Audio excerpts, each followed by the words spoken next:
Welcome to the Careers by Jenn podcast, episode 244. Today on the podcast, Jenn speaks with Steve Kahan about igniting your career working at a tech startup. Like by making your minimum viable product with kerosene. You're listening to the Careers by Jenn podcast. I'm your host, Jenn Swanson. This is the podcast that helps you to get the job, love your work, and advance your career.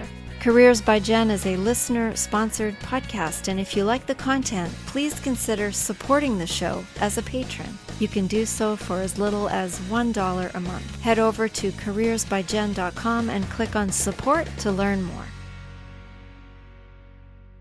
Hey friends, welcome to this episode. I'm looking forward to sharing my conversation with Steve Kahan in a moment, but first there are a couple of Apple Podcast reviews to share with you.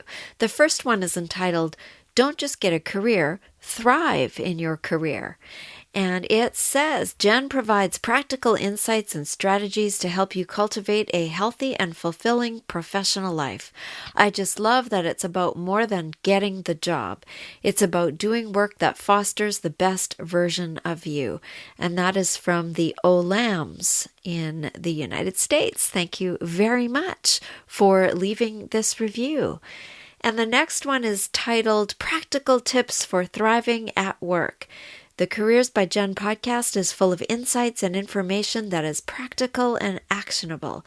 Jenn and her expert guests help her listeners access new ways of being, and doing that allows for a fuller, more fun expression at work. And that was sent in by Paraloom Productions. Thank you so much for your notes. And if you would like to consider leaving an Apple Podcast review, all you have to do is take a few moments of your time. It doesn't take long at all. Go to Apple Podcasts, search the Careers by Jenn podcast in your search bar, and then rate and review the show, and you may just hear it read on the podcast at some point. Have you ever dreamed of working in a tech startup? Well, my guest, Steve Kahan, is passionate about encouraging young professionals and college grads to explore the world of startups rather than settling for a corporate job. He wants to share his insights on getting hired and his insights on achieving success in the fast-paced startup world where one can be more creative, make good money, rise to the top, and stay there. And Steve has some experience in this. He has done it himself, and he wants to share with others his advice on how to do it. So I began our conversation by asking Steve to define what a startup is. So, according to the United States Small Business Administration, a startup is a company that's been in business for under a year and is in the formative stages. But I think that actually paints a poor picture for what defines a startup. According to a friend of mine, Doug Irwin, who's chairman of a venture capital company and serial technology entrepreneur, I think he offers a far more instructive definition. He says that a startup is a company that operates like it's the last frontier for outlaws, a place where nonconformists can live, create, and sell their ideas. And to me, that's just super cool. I mean, who doesn't want to be involved in that? Where you get to be the rough-riding rebel running circles around the slow-moving, bureaucratic, large corporations. And so I think really what that answer embodies is that a startup is a culture. It's a mindset. It's really a team of crazies that is hell-bent on changing the world.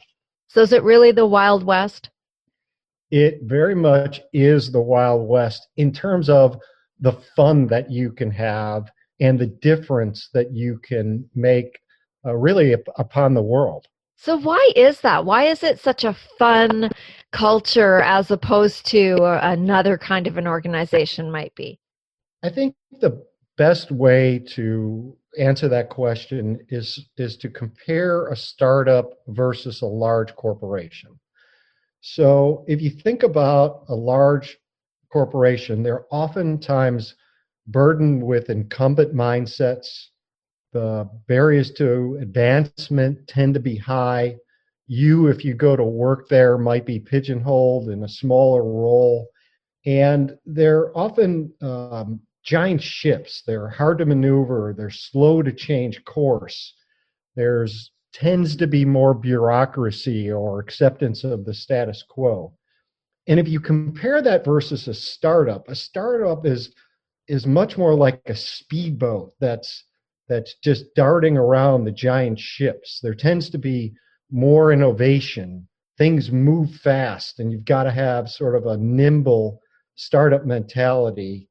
And your opportunity to be entrepreneurial certainly is, at least in my view and my experience, greater within a startup. And when I think of startups, that is the way I oftentimes characterize them. So are startups by definition always smaller groups of people? I think that a startup typically is a smaller group of people.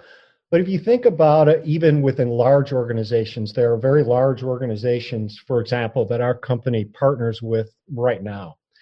And within those large organizations, there's not a senior executive that I've met that doesn't want their large organization to act more like a startup. Huh. And so in many ways, startups are the smaller organizations, but within large organizations, you'll oftentimes hear senior execs ask their employees to act more entrepreneurial, to have more of an innovative mindset, and then also to be able to have a little bit more versatility with respect to how they view their jobs and their roles. So do you think that people who work at startups tend to have more autonomy? I think it oftentimes depends on the manager that you have, but I think the answer to that is absolutely yes. And there typically is more autonomy because the folks who oftentimes in leadership positions don't have the time to be managing, right? So it's a place where you really have to sort of step out on your own, land on your own 2 feet, take sort of a hold of your own educational opportunities. But within that, you oftentimes have access to leaders within those organizations, which, if you think about it within a large corporation, you might not ever even see the CEO, much less compare that to a startup where you might be able to see that CEO every day and walk in that person's door. But then also, when I talk about the versatility in roles, is that in most jobs in big sort of old school companies, there's a limited range of authority, meaning that no single individual has the ability to influence the entire company in a significant way. And when you get hired to fill a role at an established business, that's exactly what they expect you to do, to fill that role. And at a startup, there you'll get the opportunity to wear many hats by filling different roles, oftentimes within various departments. And even oftentimes promotions can happen when you're in, for example, the break room where someone taps you on the shoulder and said, gee, I'd love you to take over the management of a particular function.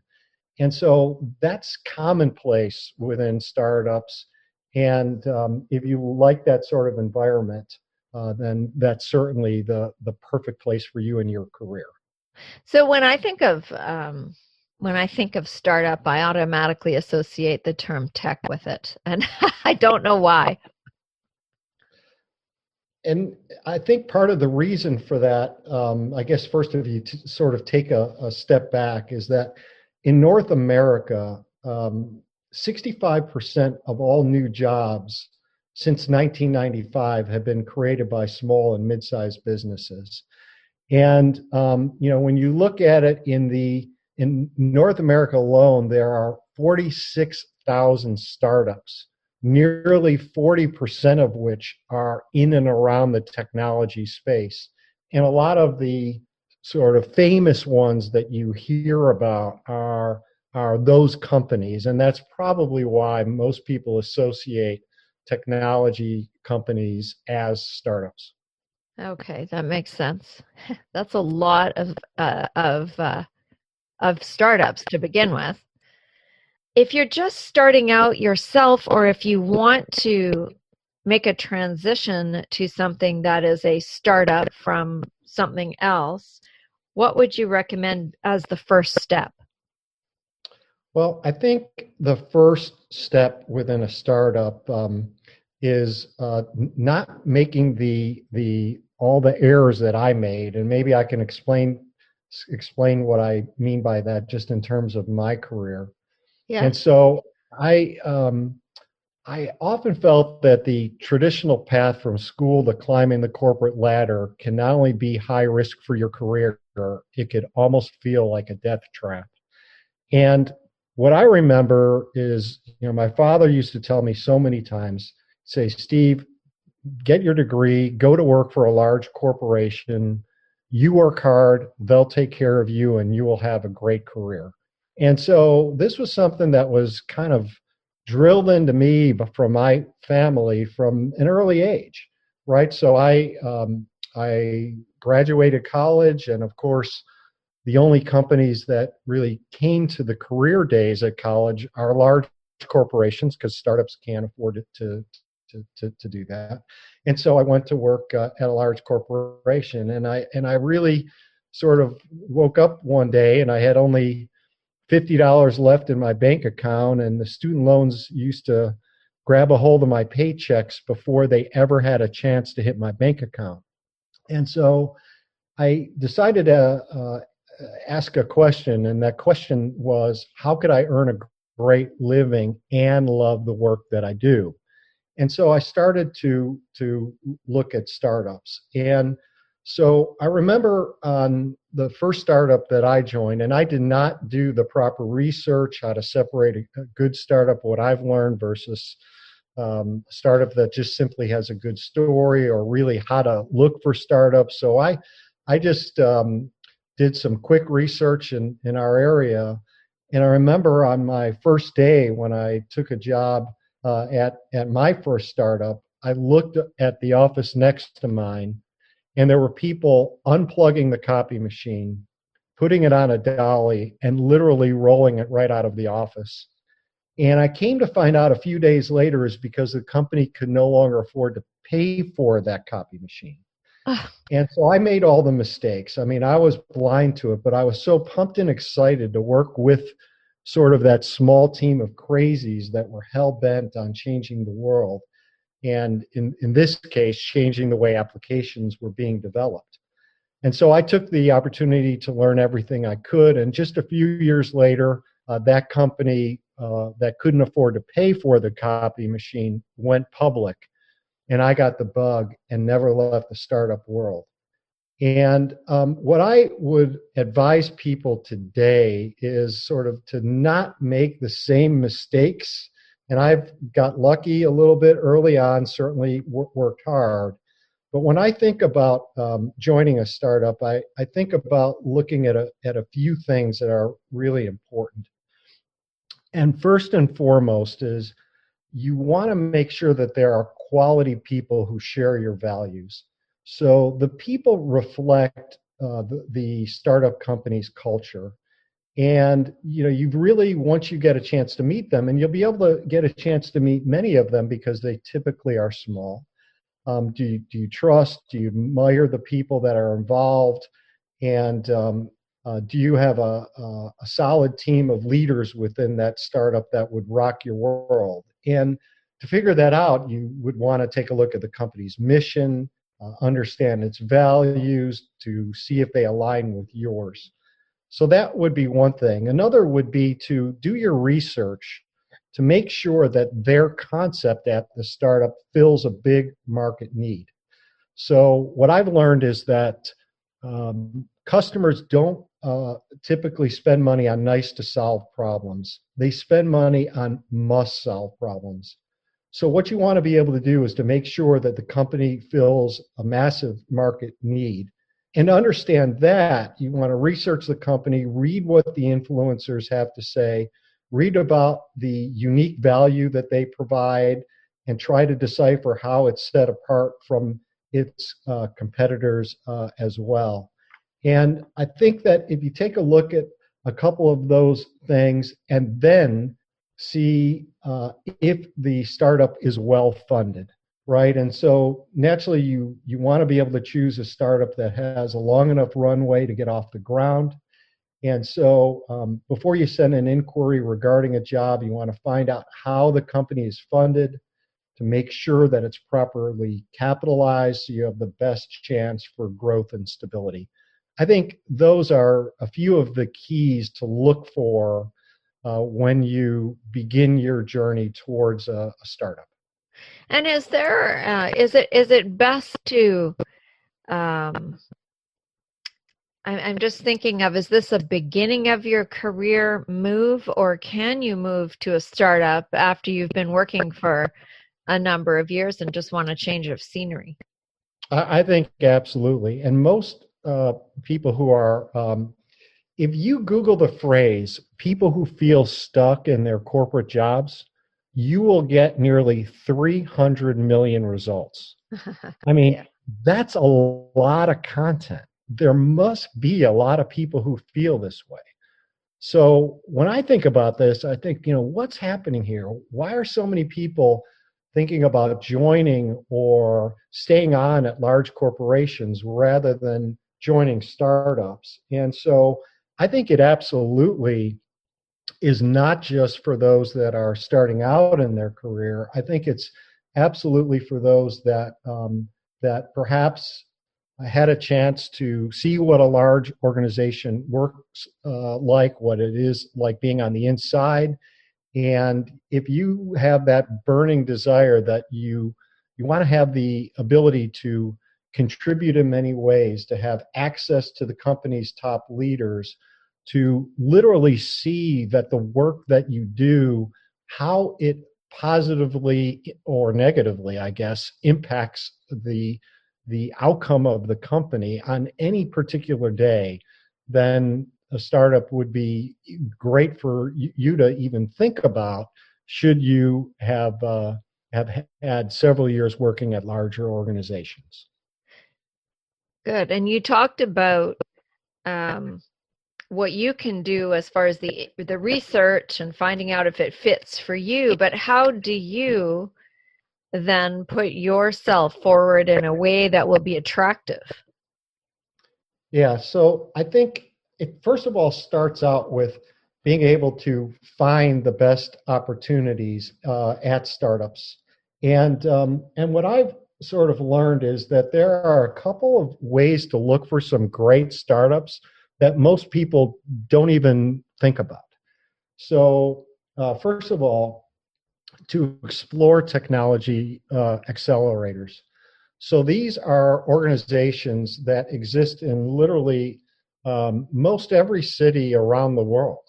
And they're organizations that have what's known as seed programs, where they provide capital, mentorship, educational opportunities to help startups succeed. And these organizations, these accelerators, just by Googling them, they list a lot of the companies that they are helping, and then those companies post jobs right online, and most people would never think to go there.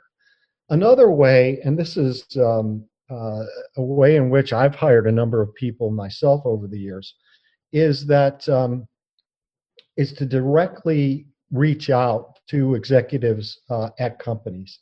And so to me, when I will get from someone who is interested in looking for a job, and if they sort of watch what I'm writing in social media, they read some of the posts, they see something that might be of interest to them, that they have some questions, that they'll reach out, typically via LinkedIn or some other social media.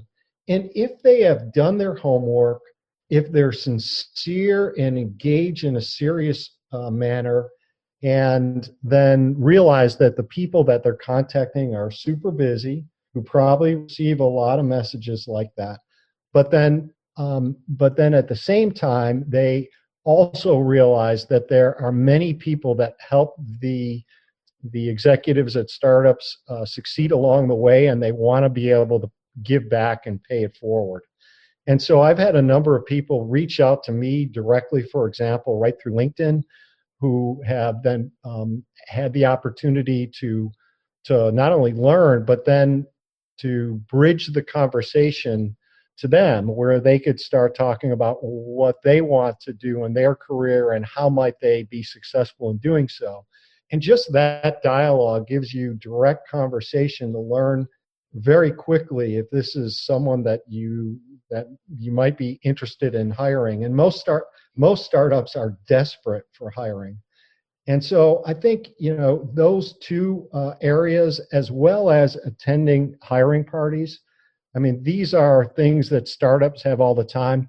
The startup that I'm at, for example, can't afford to go to universities around the world and go do recruiting like the biggest of the companies. And so you're not going to be able to find this there, but you will be able to find us at hiring parties that we might do. And so within local communities around the globe, a lot of startups have these all the time, where they'll, for example, take out a keg of beer on the lawn, get the word out via social media. In our case, in the past, we've actually flown a plane around the city and did some advertising on a banner in the back of that plane to invite people to come to our hiring party. And so if you reach out to folks directly, you look at some of the accelerators within your particular area, look for hiring parties that startups might have. And then also, in case none of those work, be willing to intern, right? So if your resume doesn't include the experience that you might require to get that role, that internship provides a great way to not only show what you're made of and how hard you work, but to then to get the opportunity to work at startups where you might not be able to be hired day one. And with that skill set, what's more important? Is it the actual tech skills or the actual skills, or is it your attitude? Is it your willingness? Is it your energy? You mentioned working hard a few times. What is an optimal set of qualities, maybe we'll call them, to bring forward to a startup? Yeah, that's a great question. So when you look at myself, just as an example, I've worked largely within the cybersecurity industry for many, many years, and at startups that have grown from small to large. And so I've worked within the tech community, but I can't code a single line of code. And I've never been able to do that, and I never will. And so the first thing is that what you need to understand, particularly about technology startups, is that they're hiring for all kinds of people.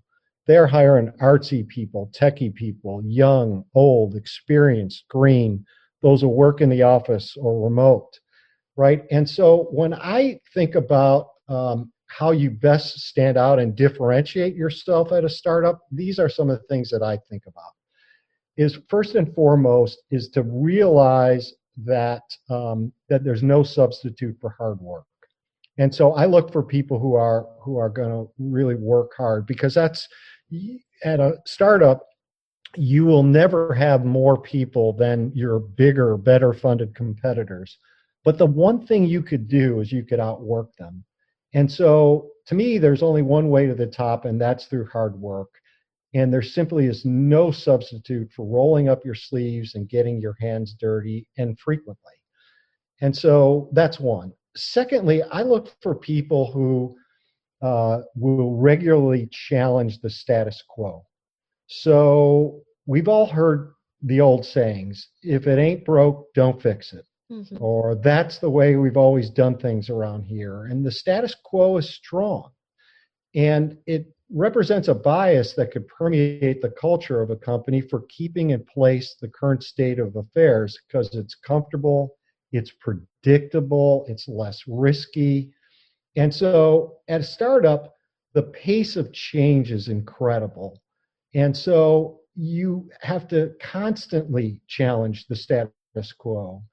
And that is something that I look for, people who have the courage to do that.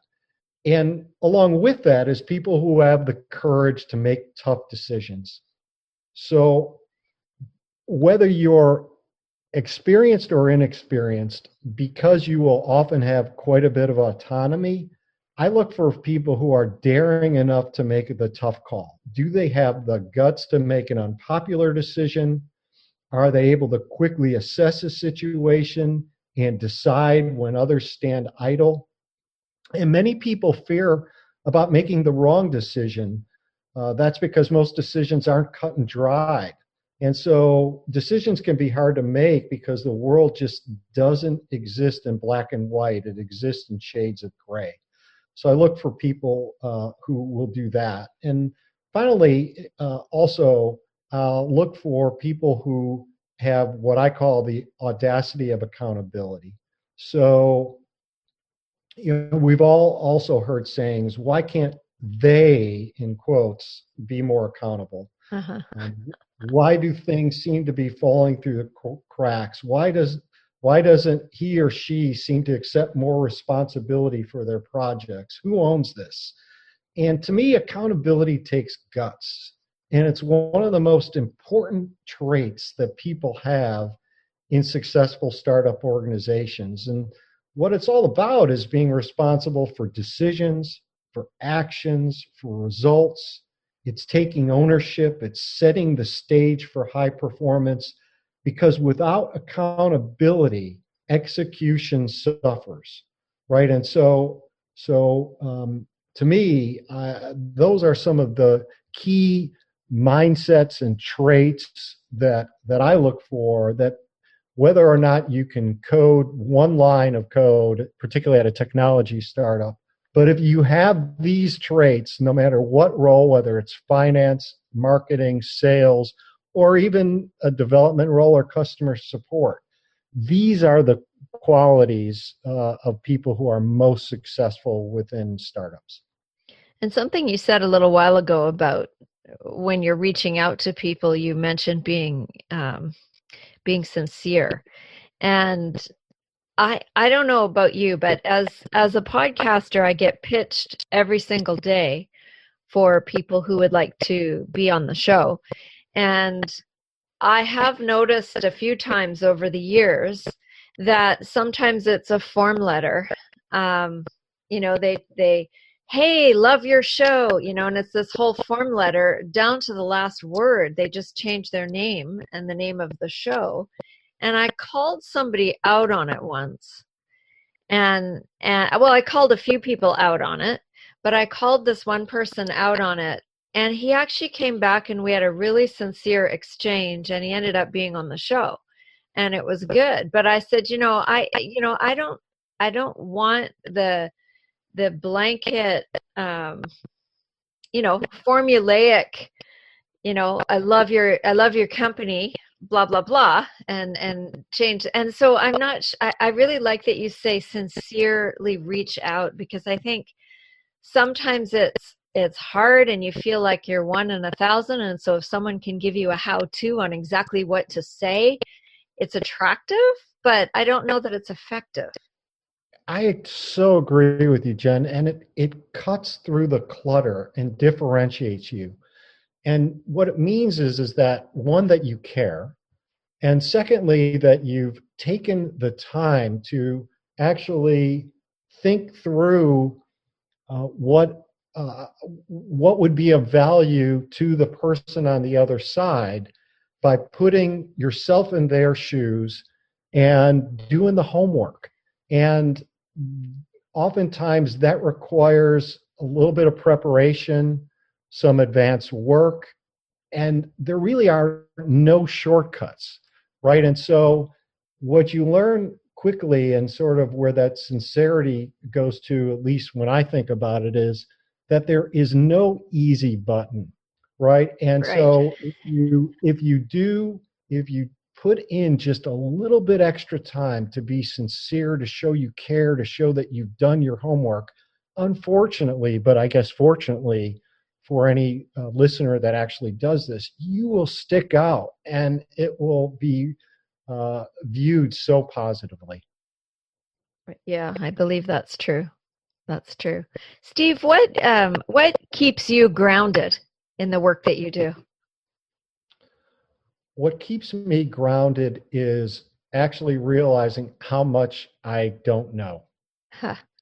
And when I say that, is that I've been leading marketing. I also founded a startup once that was very successful and sold.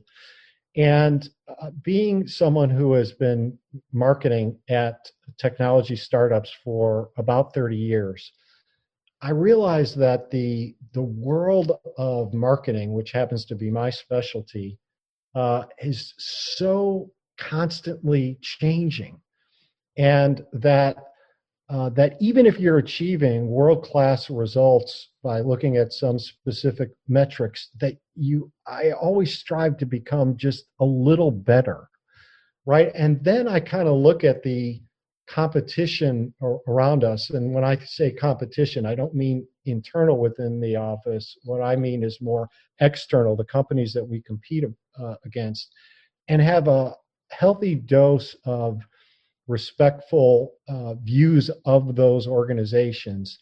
And so it's really a hunger for me just to get a little better, to work a little harder, to help my company achieve a little bit more, to help the people that work for me or in and around me to be more successful in their careers. And so for me, I don't think there's ever a arrived goal line.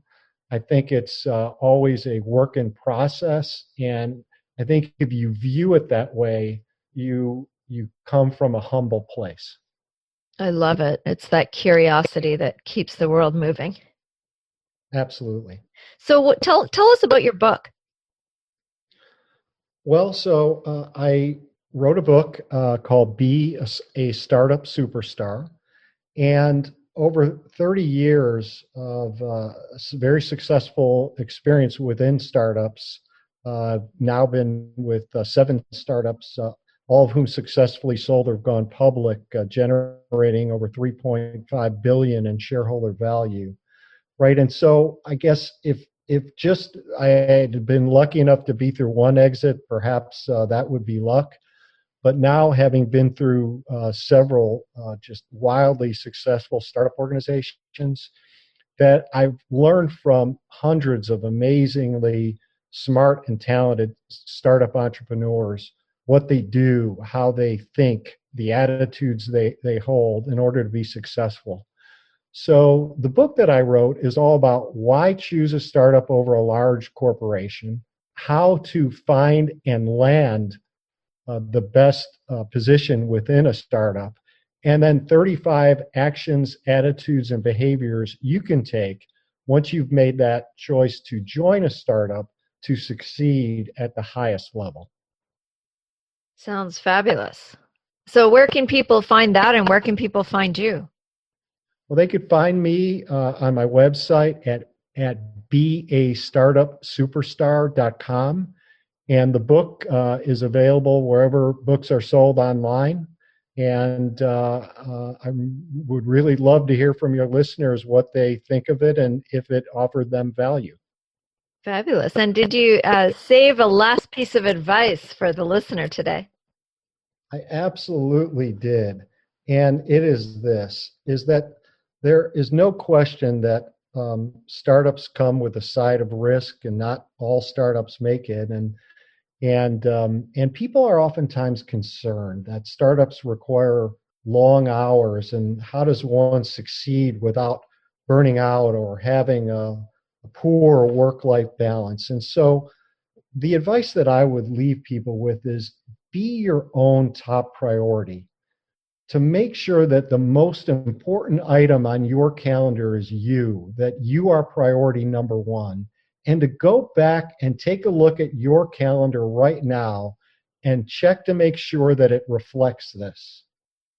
I hope that you've created appointments with you and your family this week, but I bet probably too many of you listening right now have too few of those.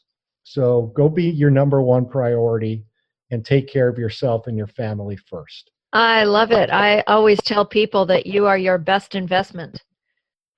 Absolutely. So, yes. Well, thank you, Steve, for sharing your wisdom with us today. I'm excited about your book, and I hope that you hear from the listeners, and I hope I hear from the listeners about what they learned and the exciting things that they might do with this information. So thanks for being on the show today. Thank you very much. You've been listening to Careers by Jenn with Jenn Swanson. If you like what you heard, please share this. You know, if every single person listening today shared this episode with just one friend, our audience would be twice as big just like that.